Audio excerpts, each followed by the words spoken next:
Muslims really don't benefit from the liberal conservative binary. We don't benefit from those categories very much at all, in my opinion. Islam is neither liberal or conservative, or it's both liberal and conservative. We have to realize that we're stepping into loaded territory, right? These words are already loaded with preconceived ideas, and that Islam is, first of all, existed before these terms, and second, exceeds and encompasses these terms. It takes the best of what each of them is supposed to get at, and it isn't mixed up with the worst of what each of those is associated with or responsible for. So, what are you going to say if we talk about like reparations, or we talk about like Native American land rights? We talk about the Sharia and how, like here in central New York, we have the Oneida Nation, federally recognized nation, were allied with the United States in the Revolutionary War, swindled out of all their land by New York State, took the state to court, had a ridiculous opinion issued against it in 2005 and earlier than that.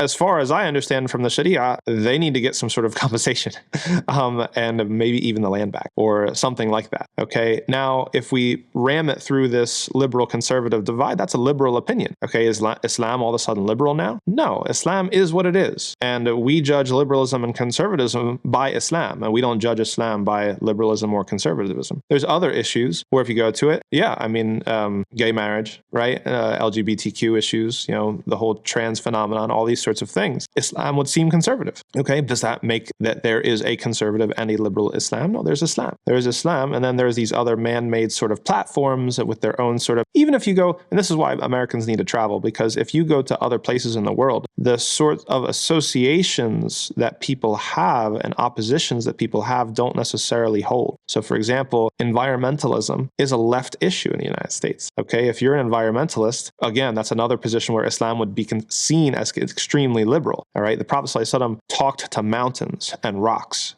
Okay, like they're not just dead brute matter that can be manipulated in any way that we see fit. They have rights. We have to treat them well. Okay, we're responsible actually for their proper management and stewardship. Does this make Islam liberal? No. But even if you go to some places in Europe, environmentalism is a right issue, certain places in Europe. So people need to really, really be cautious when they're wading into these territories, using these terms, talk about politics and political platforms. First of all, they're not universal. Okay, they're very, very limited in geographical scope to the United States and the history of the United States and the history of these two parties or these two political movements and their sort of antagonism towards each other and trying to score points against the other, right? And then you can't let Islam be drug into it to the point where you're trying to pigeonhole into this party or that party or this movement or this ideology or that ideology. Islam is way more than all of those ideologies and parties, and Islam should be taken on its own terms, and not forced into these other sorts of loaded terms that are really very poorly descriptive of it.